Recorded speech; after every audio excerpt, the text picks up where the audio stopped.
बहुत बहुत गलत ढंग से लिखा है। कोई अगर हिंदूवादी पढ़ेगा, अब बहुत अच्छे अच्छे लोग उसको प्रमाणित किए हैं, तो उसकी संस्था पूरे देश में काम कर रही है।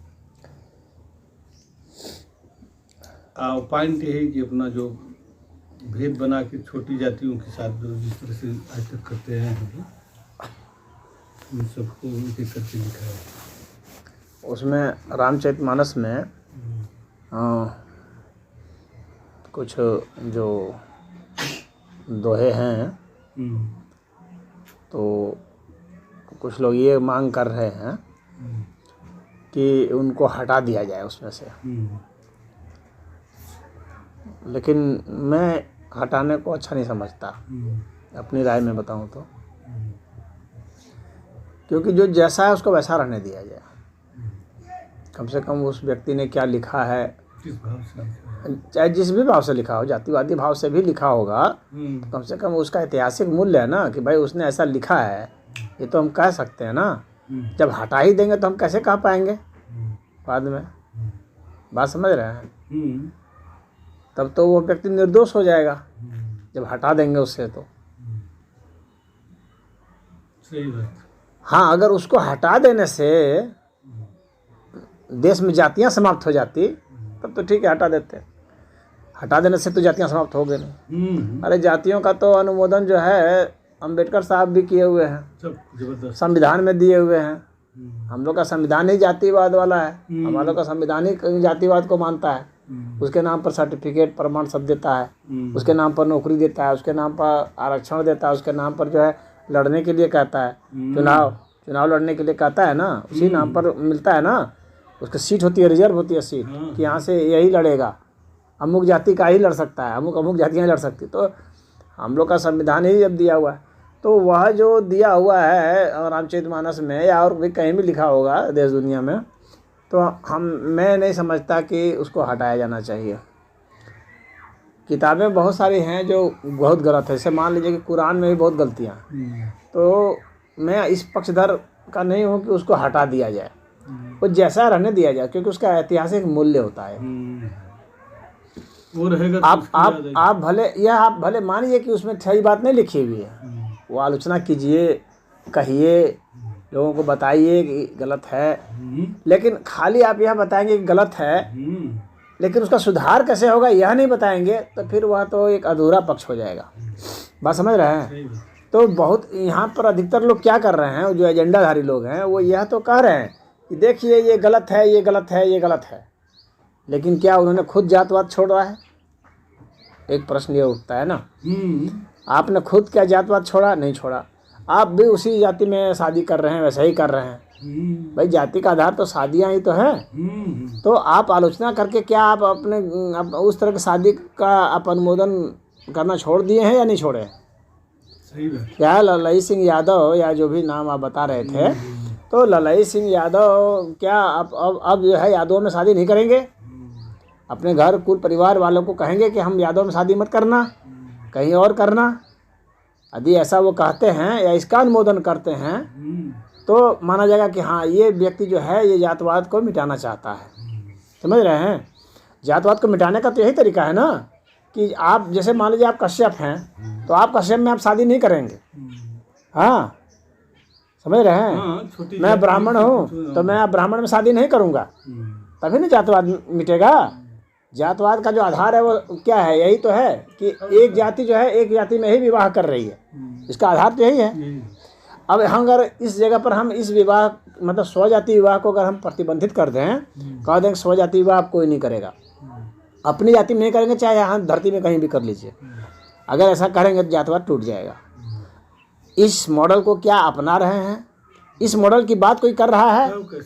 यदि इस मॉडल की बात कोई कर रहा है तो वास्तव में वही व्यक्ति सही है और क्रांतिकारी है। और दोस्त निकाल के बताना, देखो ये यहाँ पर ये लिखा है, ये लिखा है, उसका उद्देश्य क्या है? उसको दिखा के तुम क्या हासिल करना चाहते हो? प्रश्न ये उठता है। उसको तुम दिखा करके कि देखो इसने ये गलत बात लिखी है। जैसे राम को, हनुमान को, कृष्ण को, सबको गलती दिखा रहा है, तो सही में गलती दिखा रहे तो तुम सही का उसमें दिखा रहे? तुम सही बताओ क्या करना चाहते हो? सही तो अब बताओ, जातवाद ठीक है, मान ले जातवाद है, अब उसको तुम सुधारोगे कैसे भाई? यही कारण सुधारने की बात करो ना। लेकिन ये सुधारने की बात नहीं करेंगे, ये क्या करेंगे, खाली दोष दिखाएंगे और कहेंगे इस नाम पर हम संस्था बना लिए हैं, अब इस तुम्हारा काम है इस पार्टी को वोट देना।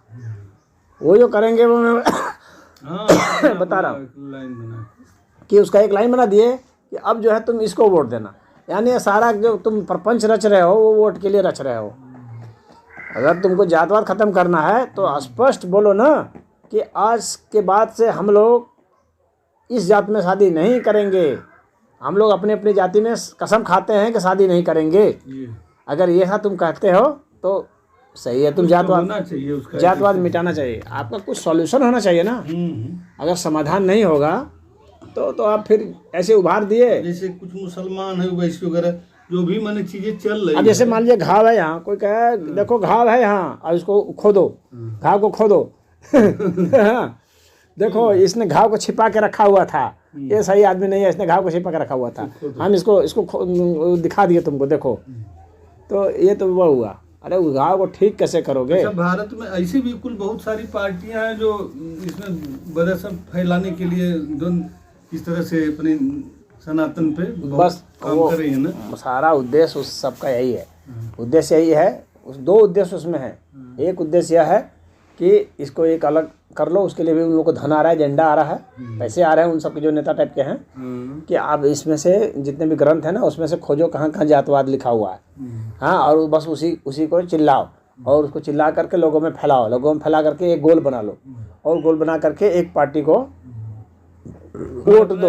हिंदू विरोधी बात बोलो, हिंदू विरोधी बात बोलो और उसमें से कुछ लोगों को कह रहे हैं कि कुछ लोगों को मुसलमान बना दो, जो जातवाद की घृणा से फैला करके इतना घृणा फैला दो कि वो उस हिंदू धर्म में नहीं रहना चाहे, तो उसको मुसलमान बना दो या ईसाई बना दो या बौद्ध बना दो। हाँ, इसी तीन में बना। चलो मान लो तुम बना भी देते हो, मान लो तुम धर्म, तो ये धर्म में तो खाली जाति नहीं देखी जाती है, हजारों तरह की चीज़ें हैं। हाँ, खाली जात थोड़ी ना एक ही चीज़ है। लेकिन अगर जात के ही नाम पर तुम बना देते हो तो क्या इस्लाम में चले जाने के बाद तुम्हारी जाति समाप्त हो जाएगी? एक प्रश्न उठेगा। क्या ईसाई में जाने पर समाप्त हो जाती है? नहीं होती है। ईसाई भी बन जाते हैं तो वहाँ वही जाति होती है। जातियाँ नहीं बदलती भारत में। वहाँ चले गए तो वहाँ भी आप वही जात के हैं।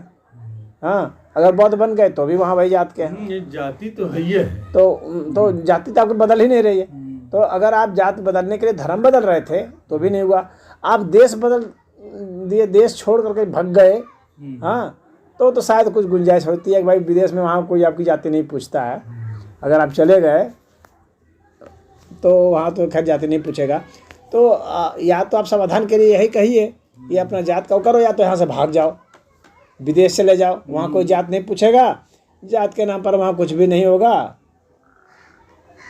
तो यहाँ तो जो छोटी जातियाँ हैं उनको तो फायदा है, उसको तुम उभार रहे हो, उसको तो फायदा ही ना संविधान ने दे रखा है कि घाटा थोड़ी दे रखा है। अगर जो छोटी जातियाँ हैं सारी छूटें हैं हर तरह की, वो तो आपको छूट ही दे रखी है, आपके नाम पर सुविधा ही आती है। ये तो है नहीं कि आपसे टैक्स वसूला जाता है अतिरिक्त। तो एक दोष होता है कि देखो भाई जाति बना रखा है और हम लोग से टैक्स ले रहा है, हम लोग को नुकसान पहुंचा रहा है। ये तो है नहीं, आपको सुविधाएं दी जा रही है, फैसिलिटी ही दी जा रही है, आरक्षण ही दिया जा रहा है, तो फिर आप उसमें खामखा क्यों चिल्ला रहे हो भाई? बहुत लोग तो ये कहते हैं, जाट सब तो इतना कहते हैं हम लोग को बना दो भाई छोटी जाति और, ताकि हम लोग को मिल जाए आरक्षण और बहुत कहते हैं ऐसे। जाट मैं उधर रहा हूँ ना, तो उसमें उन लोग का आरक्षण नहीं था उत्तर प्रदेश में, जाट को नहीं दिया, तो कहा भाई हम लोग छोटी जाति बना दो, हाँ हम लोग को आरक्षण। तो वहाँ तो छोटी जाति बनना चाह रहा है और तुम यहाँ दिखला रहे हो कि देखो यहाँ जातिवाद लिखा हुआ है। बड़ी जाति होने से बड़ी परेशानी है सर। हाँ, तो ये लिखा हुआ है, यह बात सही है कि उसमें जो लिखा हुआ है वो सही नहीं है। अगर न्याय की दृष्टि से देखा जाए तो उसमें जो रामचरितमानस में जो लिखा है, मैंने पढ़ा है उसको, उसमें जो लिखा हुआ है वो सही नहीं है न्याय की दृष्टि से। वो तुलसीदास ने गलत लिखा है।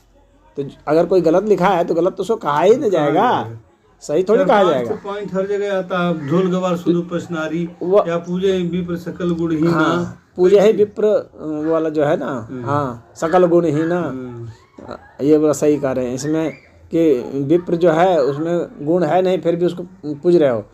तो यहाँ पर तो ये विप्र जो है ना, ये जाति की ही बात हो रही है।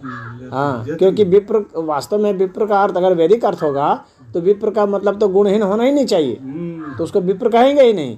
लेकिन अगर विप्र गुणहीन है, इसका मतलब है वो जातिवाद वाला विप्र है, सही है। वो जाति वाला विप्र है, तो वो उसको फिर उसकी पूजा फिर किस आधार पर करोगे भाई? हाँ, नहीं, अपने ही हिंदू शास्त्रों में भी लिखा है कि जन्मना जायते शूद्र। हाँ, हाँ, जन्मना कि उससे नहीं, वो कह रहे हैं कि जन्म से सभी लोग शूद्र होते हैं। हाँ, हाँ, ये शास्त्र में लिखा हुआ है, संस्कारात् द्विज उच्यते। तो जन्मना जायते शूद्र, संस्कारात् द्विज उच्यते, ये लिखा हुआ है। तो ये तो ठीक है, ये तो वर्ण व्यवस्था की बात है, कोई भी संस्कार से जो है द्विज बन सकता है, तो इसमें तो किसी को आपत्ति है नहीं। लेकिन वो लिखा है कि गांधी जी अपनी बहन को आश्रम में रखते थे, तो एक कमरे में कोई शूद्रों की छाया न पड़े, और चार बड़ व्यवस्था की बात बता रहे थे। उसमें हमेशा गांधी भी गलती करते चले आ रहे हैं शुरू से। इस तरह से कुल राम पे आरोप, कृष्ण पे आरोप, सब एकदम पूरा उखाड़ के इसी लिखा है। गजब का, और बहुत अच्छी पुस्तक है, उसके अच्छे लोग हैं, पूरे देश में काम कर रहे हैं। आर्यों का नैतिक पोल, उस एक किताब है उसकी, बड़ा गजब की लिखा है। नहीं, पृथ्वी इतना गोल है, सूर्य का से कितना छोटी है, तो कैसे पृथ्वी पर वो दलकती थी जब वो गरजते थे, तो कैसे वो मुंह में ले लिया सूर्य को, इतना बड़ा वो है। तो ये असल में नहीं, वह सब जो है ना उस चीज़ को देखिए, ये शास्त्र यहाँ है ना, ये काव्यात्मक शास्त्र है, ये जो है वैज्ञानिक शास्त्र नहीं है। शास्त्र जो है ना वे काव्यात्मक है।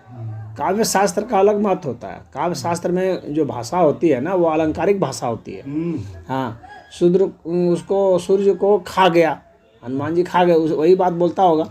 हाँ, तो सूर्य को हनुमान जी खा गए, तो हाथ पकड़ करके थोड़ी खा गए, उसका वो मतलब थोड़ी होता है। अलंकारिक भाषा का प्रयोग होता है, उसका मतलब हो गया कि बहुत पराक्रमी कर्म कर लेना, यानी जो दुनिया को चला रहा है उसको त्रस्त कर देना, उसका यह अर्थ होता है। यह अर्थ नहीं होता है कि इस भौतिक सूर्य से उसका मतलब नहीं है, वो आध्यात्मिक सूर्य से मतलब होता है उसका। काव्य, हाँ, वो काव्य है। अध्यात्म में सूर्य को जो दाहिनी नाक की जो सांस होती है ना, इसको सूर्य कहा जाता है। हाँ, तो उस चीज़ को वो नहीं जान रहा है, वो सोच रहा है यही वाला सूर्य को कहा रहा है, इस भौतिक सूर्य को। तो इस भौतिक सूर्य को कोई खाने की बात नहीं है, ना खाया जा सकता, इतना तो साधारण लोगों को सबकी समझ है, तुमको बताने की कौन ज़रूरत है। हनुमान जी उड़ करके चले गए, हाँ, वो लंका फांद गए उड़ करके, पता कैसे उड़ के फांद गए, ऐसे कोई बोलते हैं ना लोग। बहुत सारी बातें तो एक कदम कदम पर है। तो उस तरह से अगर तुम कह रहे हो तो बुद्ध भी उड़ करके चले गए थे लंका, तो उसके ऊपर तो नहीं कह रहे हो कि बुद्ध क्यों उड़ के चले गए लंका, कैसे चले गए। शास्त्र में अगर बौद्ध ग्रंथ के शास्त्र को देखेंगे तो उसमें भी है कि बुद्ध चले गए उड़ के वहाँ, तो वहाँ तो तुम नहीं बोल रहे हो। हिंदुओं के ही शास्त्र को क्यों बोल रहे हो? इसका मतलब तुम्हारा टारगेट है वन पॉइंट टारगेट पर लेके चल रहे हो। वहाँ पर अलंकारिक अर्थ है सदैव। वो काव्य की भाषा कवि की भाषा समझने के लिए आपको कवि होना पड़ेगा। आप उसको इस एंगल से देखेंगे तो आप उसको नहीं समझ पाएंगे।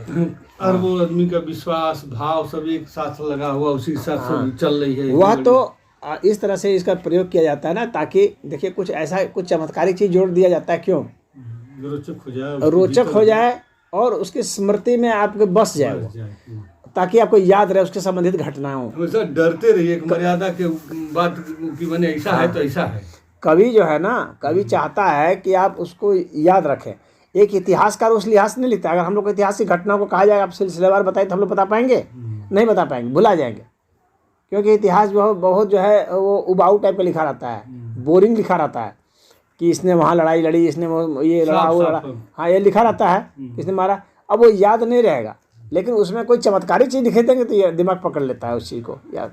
तो इस चीज़ को कवि सब जानते हैं, इसीलिए वो काव्य की भाषा में ऐसे लिखते हैं। हाँ, अगर आपको बिल्कुल तथ्य वाला ग्रंथ चाहिए तो तथ्य वाले ग्रंथ जैसे योग शास्त्र, योग सूत्र है, तथ्य वाला ग्रंथ है, उसमें आपको ऐसे कहीं कोई चमत्कार टाइप के नहीं मिलेगा। उसी तरह से जो फिलॉसफी वाले ग्रंथ हैं, हाँ उसमें आप चले जाइए, उसमें कोई चमत्कार नहीं मिलेगा। दर्शन शास्त्र के जितने ग्रंथ हैं, चमत्कार मन उसके लिए भी तो साधना करनी पड़ेगी। और उसको अगर आप वेद ग्रंथ पढ़ें तो उसमें आपको इस तरह का कुछ नहीं मिलेगा। लेकिन इसीलिए तो वेद याद भी नहीं रहता। मैंने परम है लेकिन कोई मतलब नहीं है, याद नहीं रहेगा, न याद रहेगा न आप उसको पढ़ पाएंगे, क्योंकि पढ़ने के लिए भी उसका उच्चारण भी नहीं कर पाएंगे। उसके लिए इतना जन्म हाँ, उसके ग्रंथ को अध्ययन करने के लिए आपका पूरा निरुक्त शास्त्र पढ़िए, पूरा छंद शास्त्र पढ़िए, पूरा व्याकरण पढ़िए, इतना इतना पढ़िए, तब जा कर के उसको आप उच्चारण कर पाएंगे, तब पढ़ेंगे। तो ना उतना कर पाएंगे, ना उसको पढ़ेंगे, ना उसका मीनिंग जानेंगे। तो अगर आपको उस तरह का तथ्यात्मक पढ़ना है तो वो पढ़िए। लेकिन इन लोग का उद्देश्य कोई पढ़ना उड़ना नहीं है। इन लोग का उद्देश्य उसमें से अच्छी बात निकालना नहीं है। उसमें से एक भी अच्छी बात नहीं निकाल के बताता होगा वो, जो आप लड़ाई की बात कर रहे हैं। नहीं बताता। जो वास्तव में जो समालोचक होता है ना, वो ग्रंथ की अच्छी बात भी बताता है और ग्रंथ की गलत बात भी बताता है कि देखिए इसमें ये त्रुटि भी है और ये अच्छी बात है। तो हम लोग को त्रुटि छोड़ देना चाहिए और अच्छी बात ग्रहण करना चाहिए। हाँ, ये इस तरह का व्यक्ति तो न्यायप्रिय व्यक्ति है, वो सही बात कह रहा है। लेकिन जो अच्छी बात को बिल्कुल छोड़ दिया है, रामचरितमानस में मान लीजिए कि 1000 दोहे होंगे सब मिला करके, दोहे चौपाई मिला के, तो आप 1000 में से 5 मान लीजिए आपने गलत छांट लिया, लेकिन बाकी जो है उस अच्छाई को आपने क्यों नहीं बताया?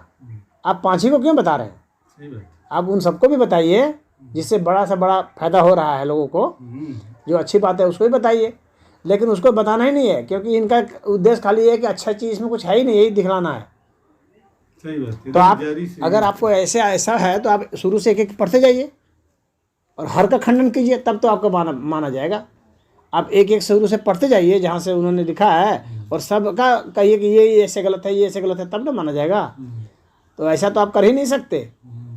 ढोल गवार शूद्र पशु नारी जो है ना, सकल ताड़ना के अधिकारी जो है, तो वह श्लोक तो गलत नहीं है। वह मतलब दोहा जो है वो तो गलत नहीं है। उसका अर्थ उसका दूसरा है। वहाँ जो ताड़ना का अर्थ जो पीटना नहीं है। ताड़ना का अर्थ पीटना अगर होगा तब तो आपको दे दिया जाएगा ढोल, तो आप पीट करके उसका वो निकाल देंगे, संगीत हो जाएगा। तब तो हर कोई संगीतकार हो जाता। हर किसी को ढोल दिया जाता, वो पीट करके जो है धुन निकाल देता।